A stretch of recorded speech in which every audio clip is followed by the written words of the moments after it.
Buenos días. El día de hoy vamos a terminar o vamos a continuar con el temario de módulo de urgencias. En esta ocasión vamos a hablar acerca de los toxíndromes, del manejo inicial del paciente intoxicado y de los toxíndromes más comunes. ¿Ok? Bueno, para empezar, nosotros qué podemos definir como un tóxico. Es cualquier elemento, las definiciones que vamos a ir viendo. Un tóxico es cualquier elemento que ingerido, inyectado o incluso absorbido es capaz, por sus mismas propiedades físicas o químicas de este tóxico, provocar alteraciones en el organismo.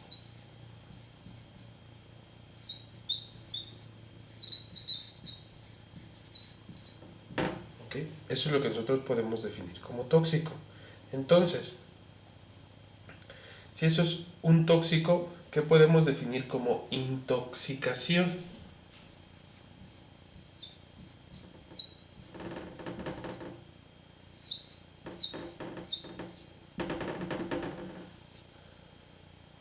Intoxicación es un episodio en que un organismo se encuentra expuesto a una sustancia química que afecta su funcionamiento. El tóxico es capaz de alterar el organismo y la intoxicación es la exposición o el episodio que hay una relación entre organismo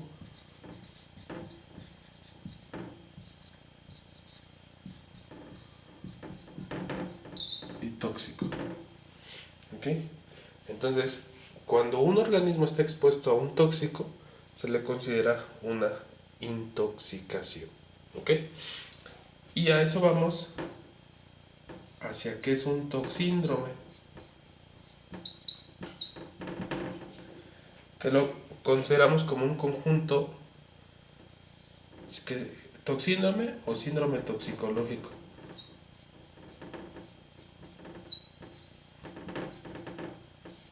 Ok.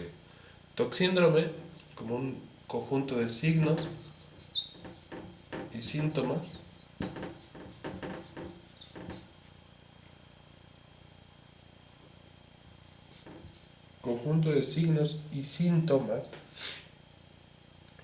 que comparten una misma causa y un mismo mecanismo de acción. ¿Ok? Signos y síntomas que van a compartir el mismo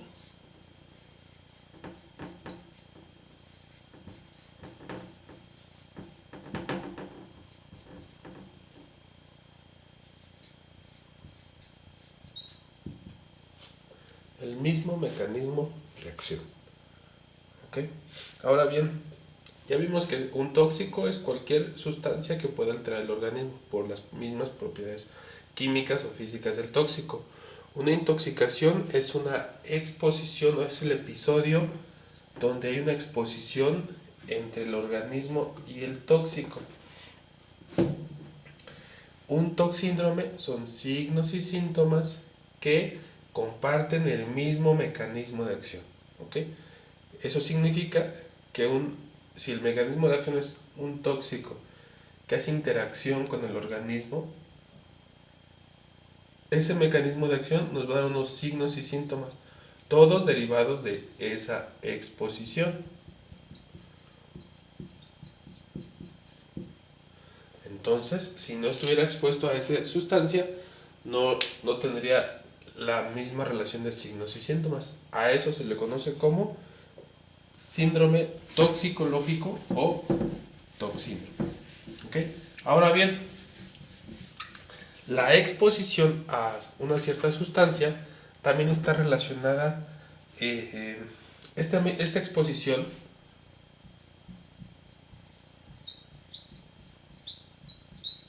puede estar por diferentes causas. Hay ocasiones que la relación o la intoxicación es voluntaria, y hay otras ocasiones principalmente que es involuntaria. ¿Por qué podríamos considerarla como involuntaria? En el aspecto laboral, ¿ok? En el aspecto medicinal, también se intoxican en situaciones médicas. ¿Ok? En el aspecto ambiental y la otra es con fines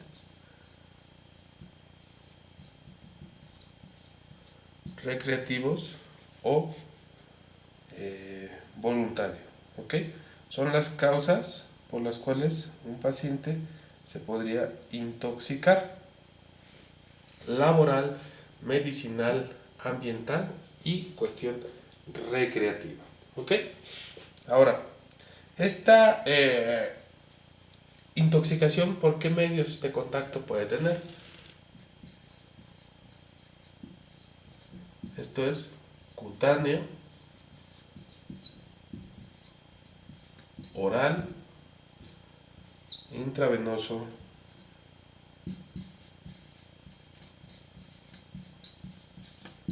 inhalación. ¿Ok? Incluso cutáneo por las mucosas. ¿Ok? Eso es lo que nosotros podríamos considerar como las vías de contacto. Entonces, una persona se puede tener una intoxicación ambiental por un medio oral con fines,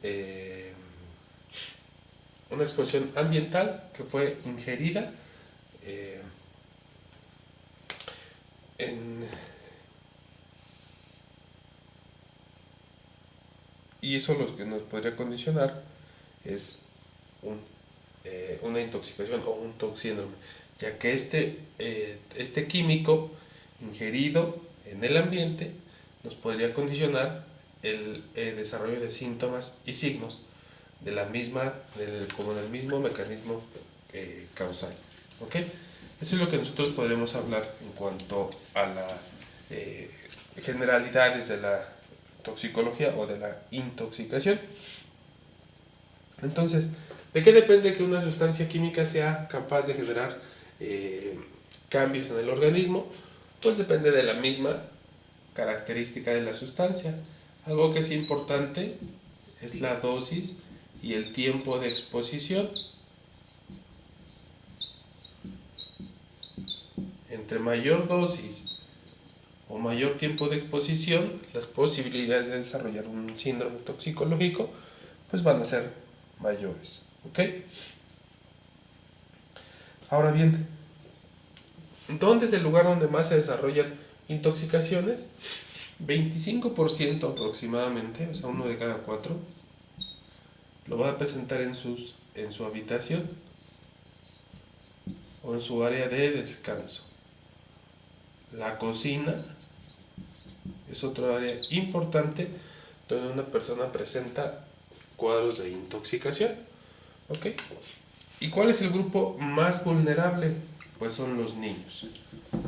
Los menores de 5 años son el grupo más vulnerable, donde aquellas personas, sobre todo en las áreas de la cocina, pueden estar expuestas a sustancias químicas, que es donde más se encuentran, y por ende desarrollar un toxíndrome.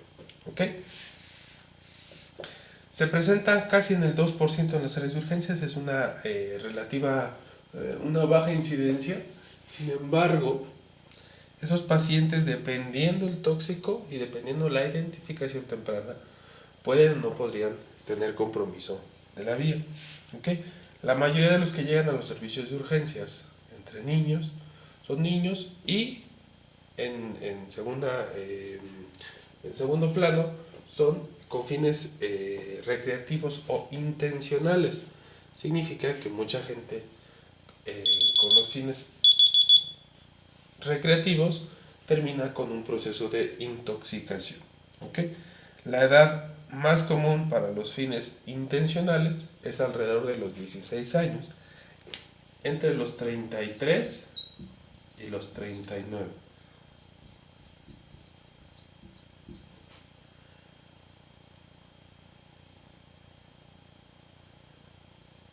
¿Okay? 15, 16.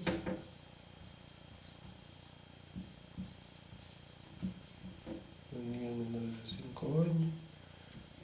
Tenemos tres grupos, entre los 15 y los 16, los 33 y los 39 y incluso en los menores de 5 años.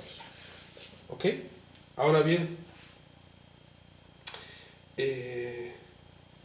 muchas veces la sintomatología es evidente. Hablamos de, por ejemplo, la intoxicación por alcohol, es evidente. Sin embargo, hay otros que vienen, no todos los toxíndromes vienen aislados. En muchas ocasiones se consumen diferentes sustancias y por eso no es completamente claro cuál es el toxíndrome que está condicionando, que está generando, cuál es el químico que está condicionando la intoxicación. Entonces, nosotros cuando abordamos a un paciente, tenemos que evaluar las condiciones del paciente. Y lo primero y más importante cuando un paciente llega al área de urgencias es el ABCD. A es vía aérea.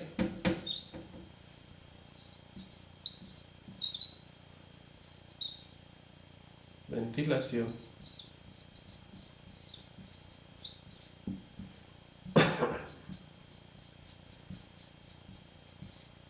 Circulación. Y estado neurológico. Eso es lo primero que tenemos que hacer, como en otras muchas cuadros agudos, como en el ACLS, en el ATLS. Tenemos que asegurar la vía aérea, que ventile, que tenga circulación y el estado neurológico.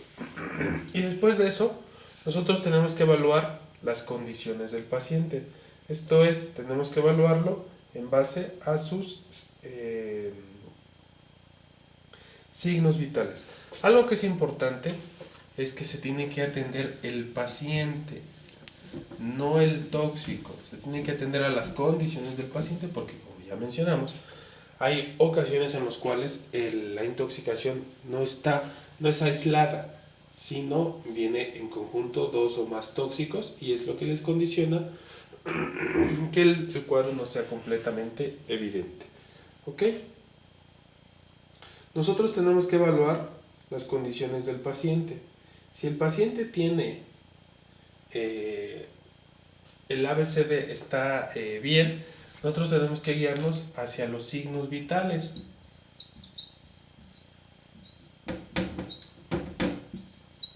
Hacia los signos vitales. ¿Ok?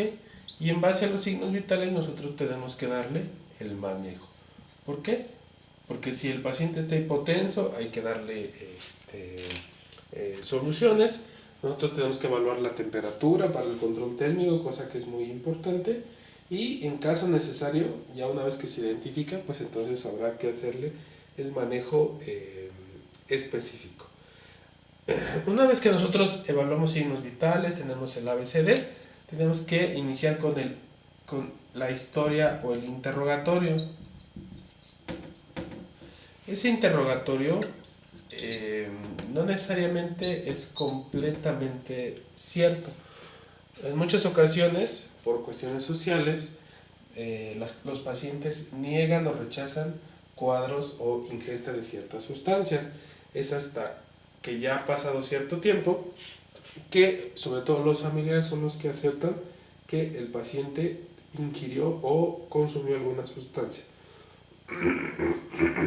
Aquí es importante evaluar si es un riesgo por exposición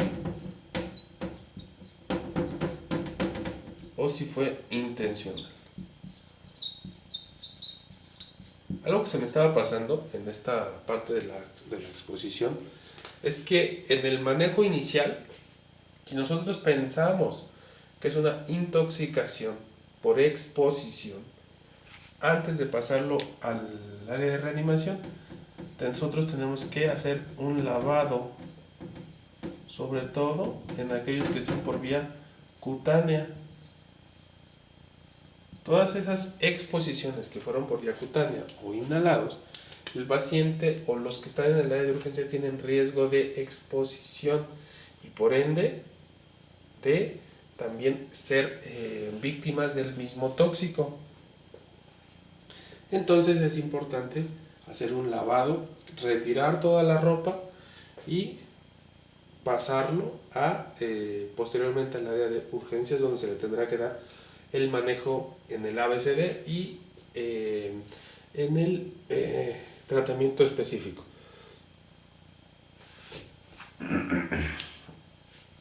Y luego nos vamos hacia el examen físico. ¿Ok? Este examen físico contempla varios puntos. Como es los toxínomos se van prácticamente en ciertas características específicas, todo. Entonces nosotros tenemos que evaluar la presión arterial, nosotros tenemos que evaluar las pupilas, la frecuencia cardíaca, el movimiento peristáltico, la uresis y la coloración.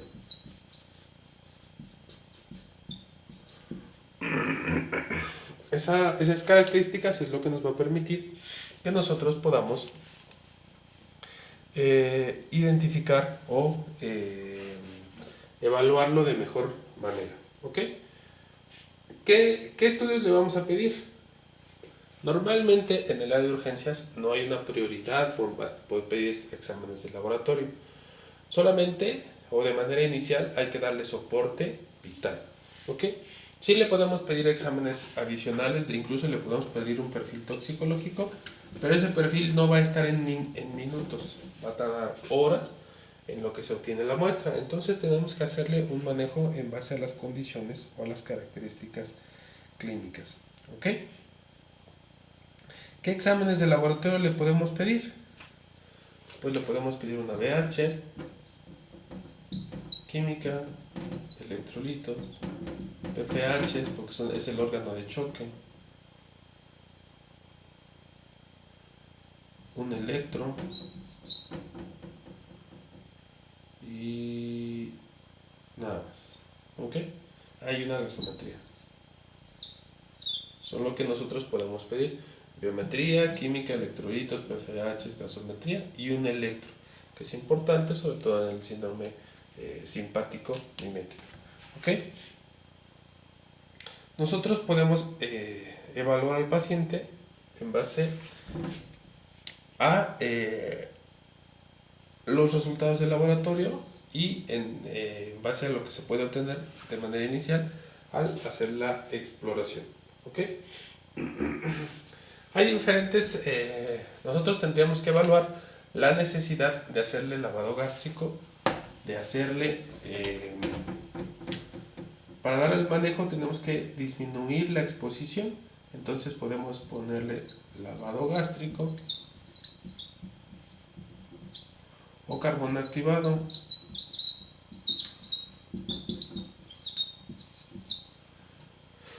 La condición de estos de lavado gástrico del carbón activado es que tenga menos de 1 hora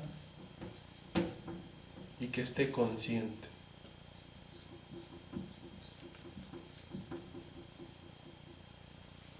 ¿Ok?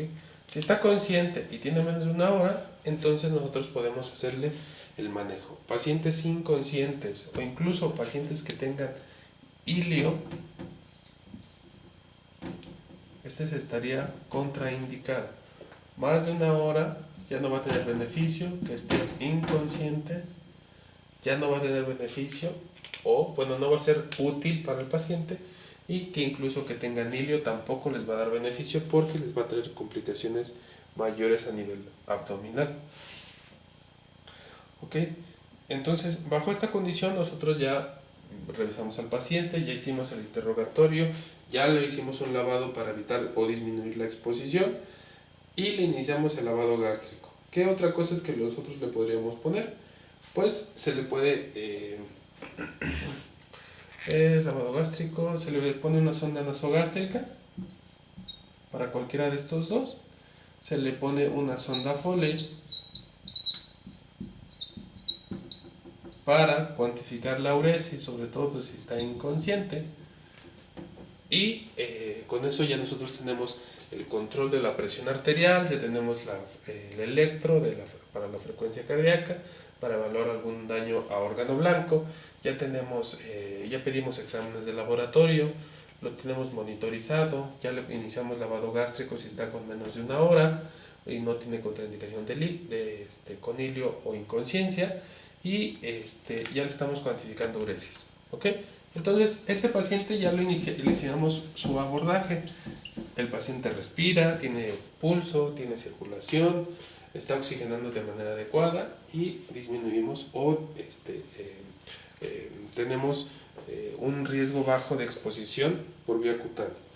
Eso es el manejo inicial. Sin embargo, hay unos toxíndromes, los cuales vamos a ir hablando, que en general tenemos el síndrome colinérgico, anticolinérgico,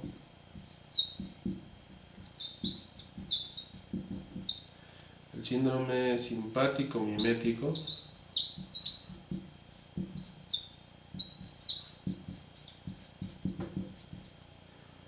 el síndrome hipnótico,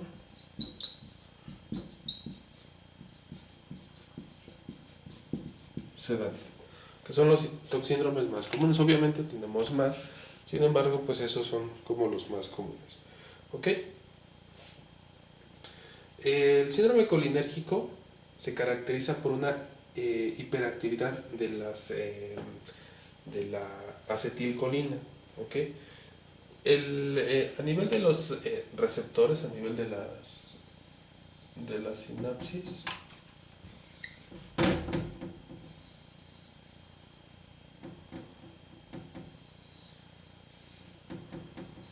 tenemos dos tipos tenemos el acúmulo de acetilcolina, y esta acetilcolina va a actuar en diferentes receptores. Puede actuar a nivel de los ganglios o a nivel de la médula, y lo que nos va a generar es en un estímulo autonómico. ¿Ok? ¿Qué nos puede generar? Pues tiene diferentes receptores, sobre todo, por ejemplo, a nivel de la médula, tiene receptores a nivel de los ganglios. En la unión ganglionar tiene receptores también a nivel de el músculo cardíaco, y tiene receptores a nivel de las terminaciones nerviosas y el músculo esquelético. ¿Ok? Tiene dos tipos de receptores, que son los muscarínicos y los nicotínicos. Y en base a eso, el paciente puede generar dos tipos de toxíndrome. Toxíndrome colinérgico muscarínico y toxíndrome colinérgico nicotínico. ¿Qué nos va a generar si es un muscarínico? Pues el paciente va a entrar con una mnemotecnia que se llama sludge. Muscarínico, vamos a empezar con sludge. Esa mnemotecnia de sludge significa que es un estado procinético. Entonces el paciente va a estar con salivación, con lagrimeo, con incontinencia urinaria, va a estar en un estado procinético o defecación, peristalsis aumentada y emesis. ¿Ok? El paciente va a estar vomitando, va a tener cialorrea, lagrimeo, uresis, diarrea, movimiento peristáltico aumentado y emesis. Ese es el síndrome colinérgico muscarínico por hiperactividad del sistema exocrino. ¿Ok?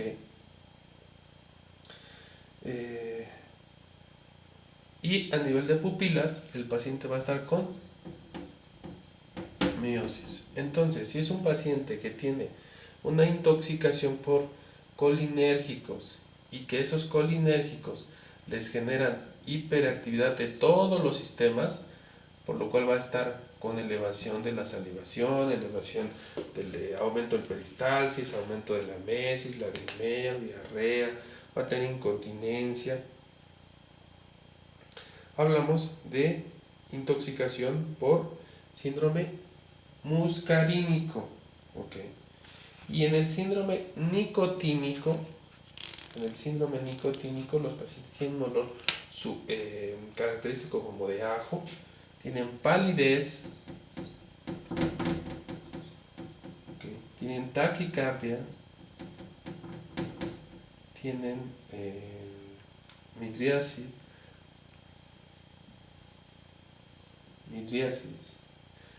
si tienen taquicardia tienen hipertensión, ¿okay? Tienen debilidad,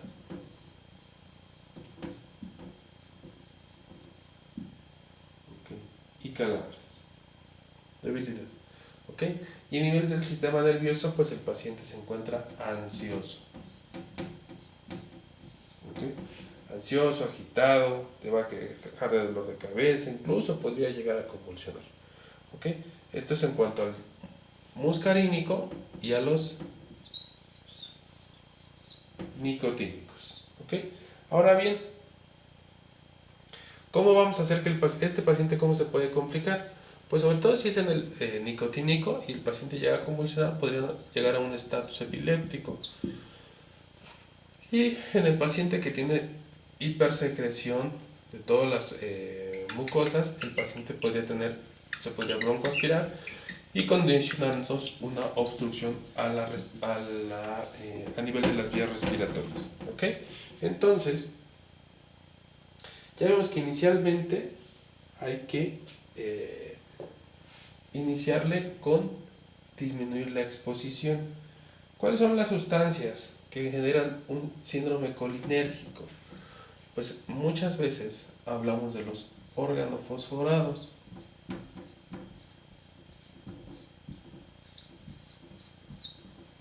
¿Okay? Y esos organofosforados son los que nos van a permitir que el paciente genere un toxíndrome asociado a muscarínicos o a nicotínicos, dependiendo qué receptores son los que esté estimulando. Entonces, ¿cómo lo vamos a tratar? Pues ya vimos que si está ansioso, agitado, con estatus epiléptico, el tratamiento es benzodiazepinas. ¿Okay? Hay que ponerle oxígeno, asegurar la vía aérea, ¿okay?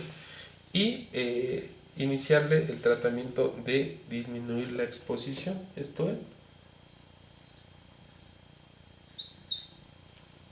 carbón activado, ¿ok? Porque nos va a condicionar una disminución de la absorción, ¿ok? Carbón activado. Ahora, ¿cuál es el tratamiento ideal? Si es un paciente que tiene hipersecreción de todas las mucosas, pues es disminuir la peristalsis, disminuir, resecar mucosas, etc. Hablamos de un medicamento atropínico. Okay. La atropina también nos sirve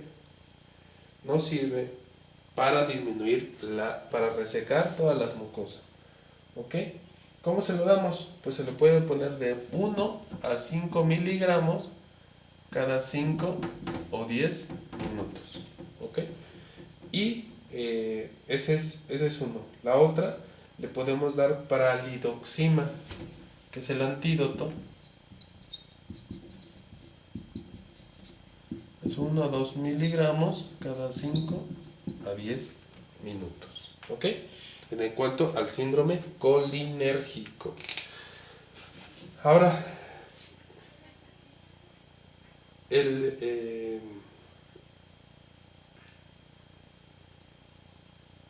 la atropina va con el antagonista muscarínico y la pralidoxima es un reconstituyente en el síndrome nicotínico.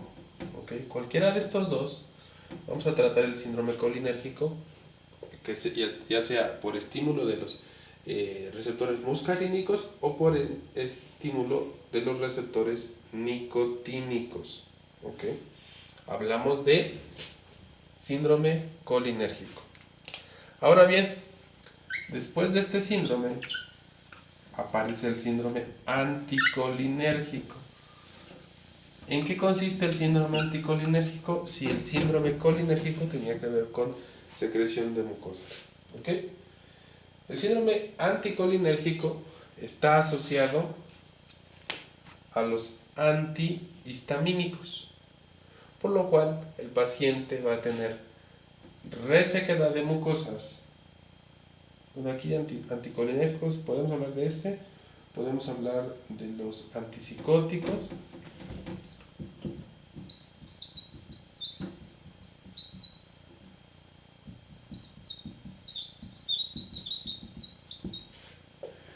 antihistamínicos, podemos hablar de los antiparkinsonianos. Entonces podemos hablar incluso de aquí intoxicación por vía farmacológica y con fines recreativos. ¿Ok? Tenemos la mantarina, incluso tenemos una plantita, una sustancia que es la manita muscaria.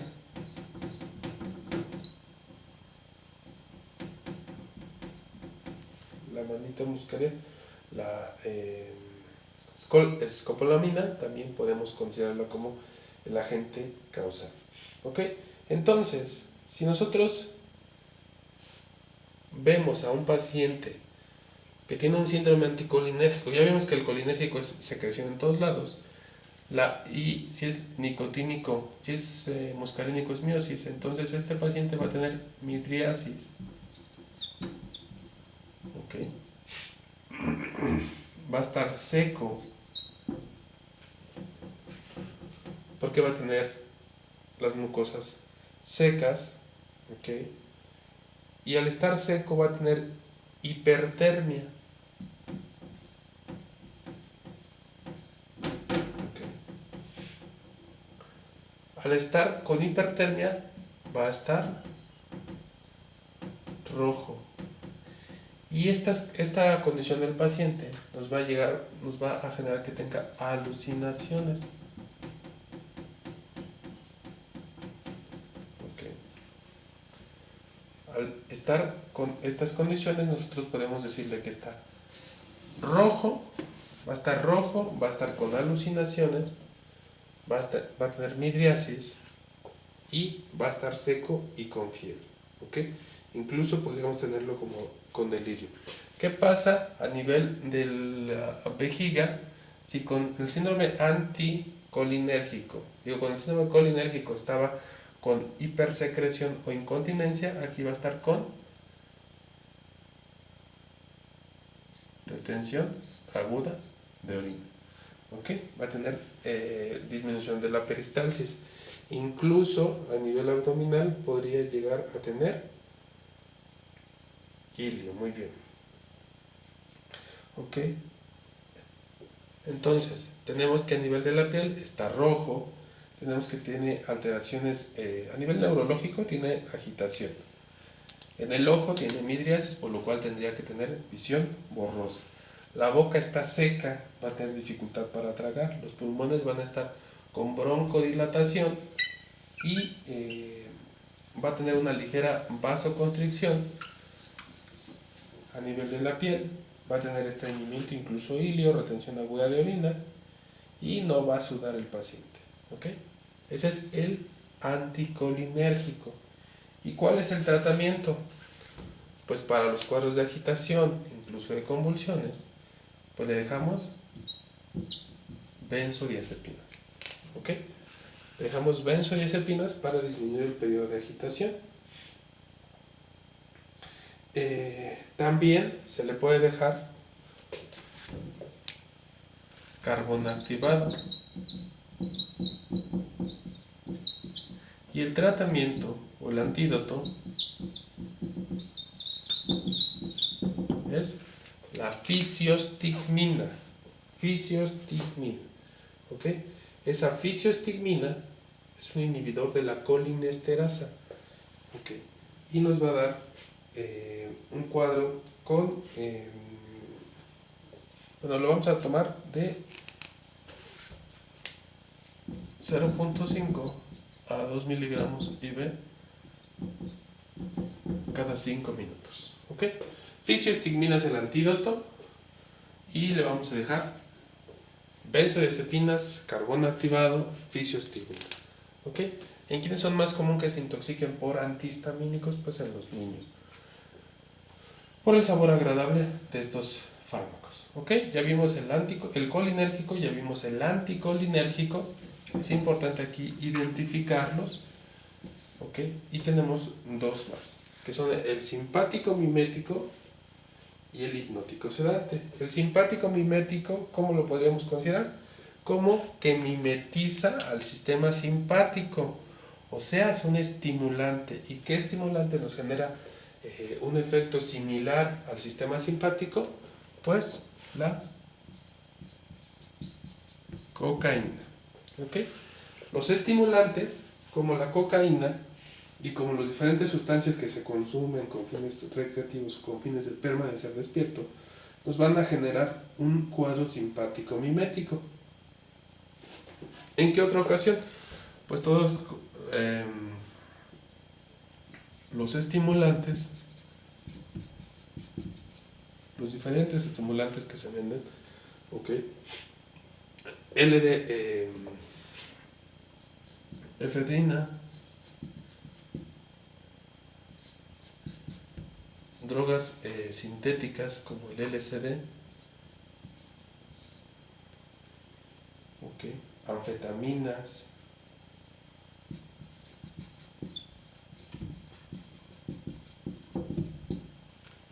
¿ok? Que pueden ser medicamentos que mimetizan el sistema simpático. ¿Ok? Ahora bien, ¿qué pasa en este simpático mimético? Pues que la sustancia, a nivel de la unión, a nivel de la sinapsis, hay una sustancia que están los gránulos y se secretan hacia la sinapsis. Y aquí hay recaptadores de dopamina. Cuando esos recaptadores son obstruidos por el estimulante, lo que va a generar es que el estímulo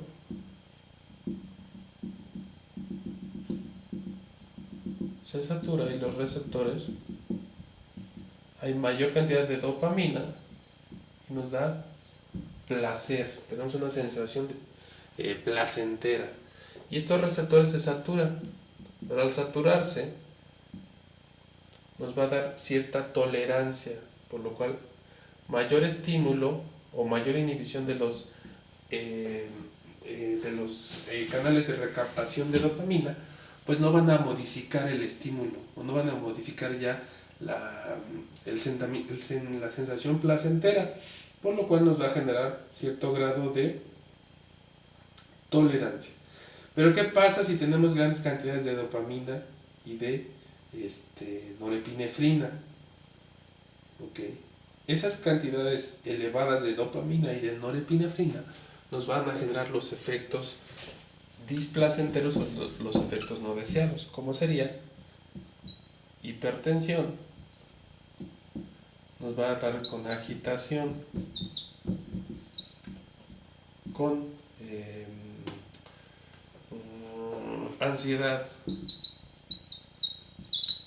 que son como la sintomatología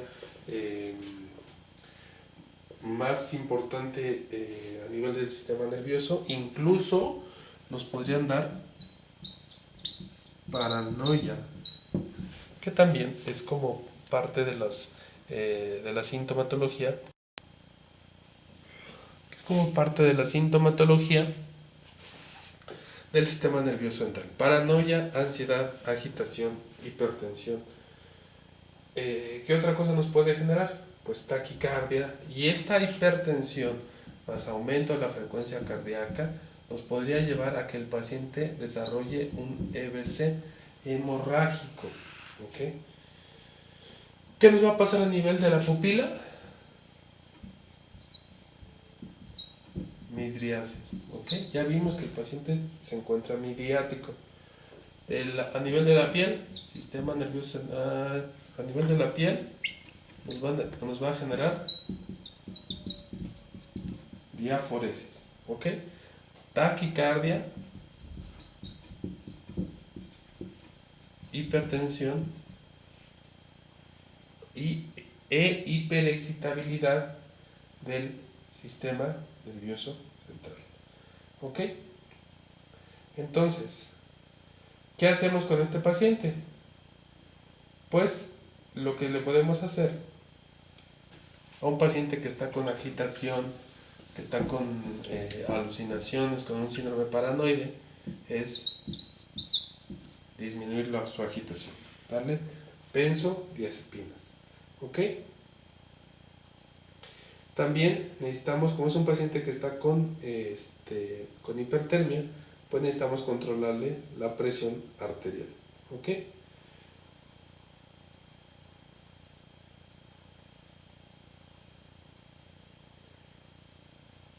Necesitamos, hay un medicamento que es un antagonista alfa-adrenérgico, que es la fentolamina,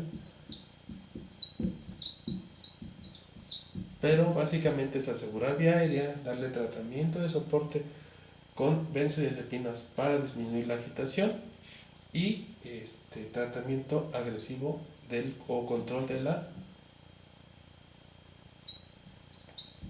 temperatura, ¿ok?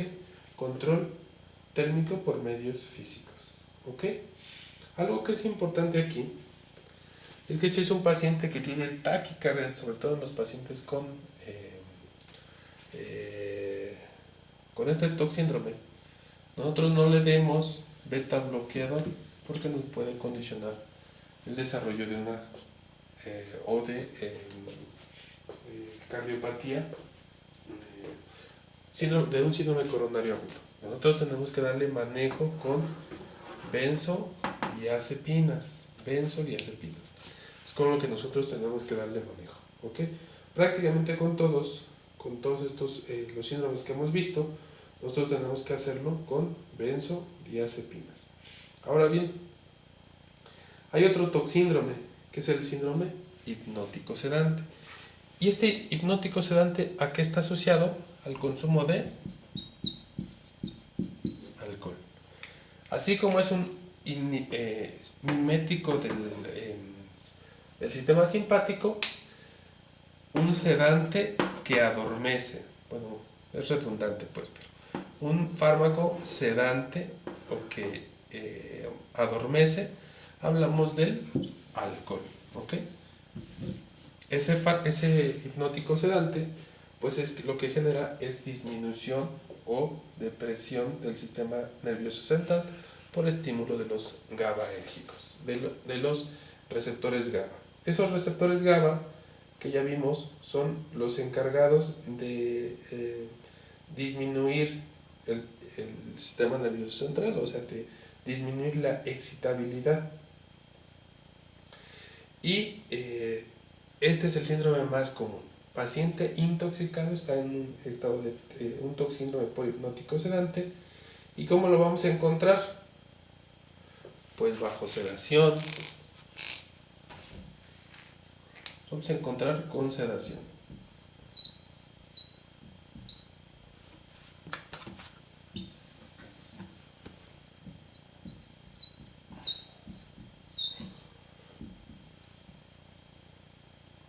¿Ok?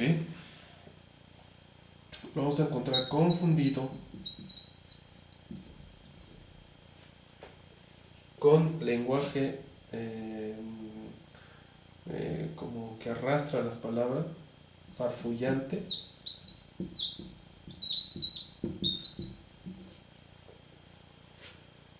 o incluso estuporoso. Este hipnótico sedante puede deprimir tanto el sistema nervioso central que el paciente nos llegue en coma, ¿ok? Y con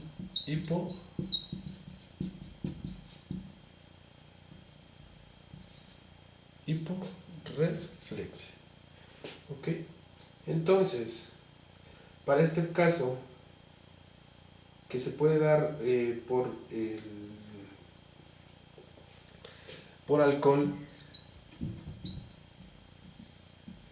por benzodiazepina Esto es principalmente con fines recreativos, que puede ser por barbitúricos. Okay. Este hipnótico sedante o este toxíndrome, pues no le vamos a dejar benzodiazepinas, ¿ok? Lo ideal es medidas de soporte. Si tiene alteración a nivel del sistema nervioso central y tiene compromiso de la vía aérea, pues hay que darle manejo de la vía aérea. Si es por benzodiazepinas, el antídoto es el flumazenil.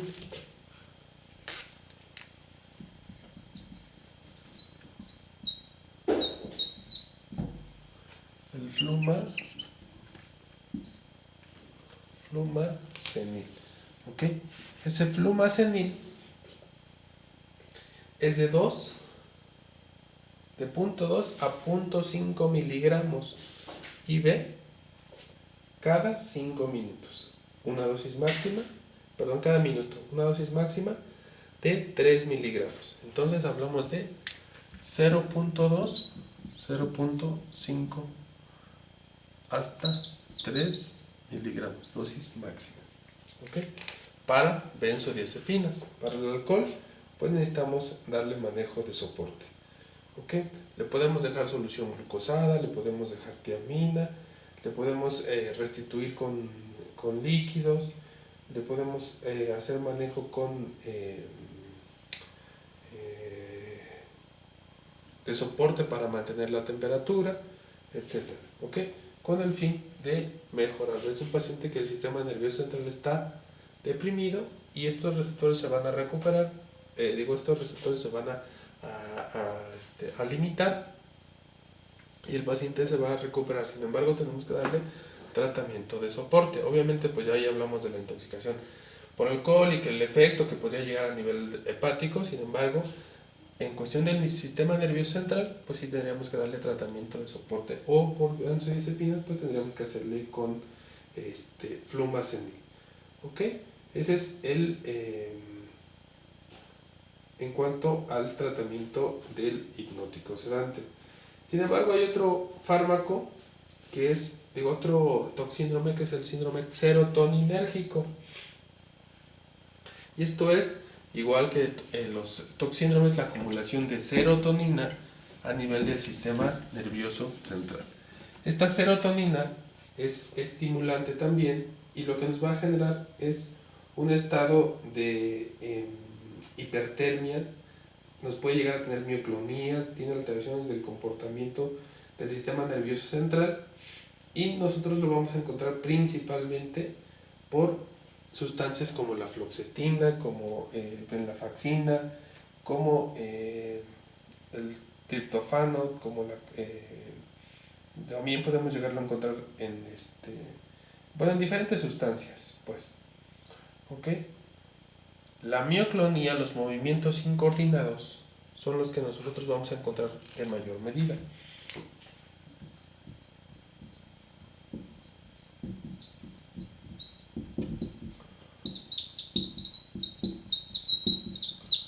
Es el más común, ¿ok? Tiene afección del sistema nervioso central. ¿Y nosotros cómo nos vamos a dar cuenta? Pues si tiene un paciente con agitación, con mioclonías, con un síndrome neuroléptico maligno, pues nosotros tendríamos que darle manejo. ¿Ok? ¿En qué consiste el manejo? Pues principalmente con benzodiazepinas. ¿Ok? Le podemos dejar a sí beta bloqueador o le tenemos que dejar tratamiento de soporte. ¿Ok? Con el fin de evitar o disminuir la exposición y limitar las afecciones pues secundarias a la exposición por estas sustancias. Entonces, esto es lo que con respecta a los toxíndromes. Esto es lo que es el módulo 9 de urgencias y con esto se da por concluido el curso.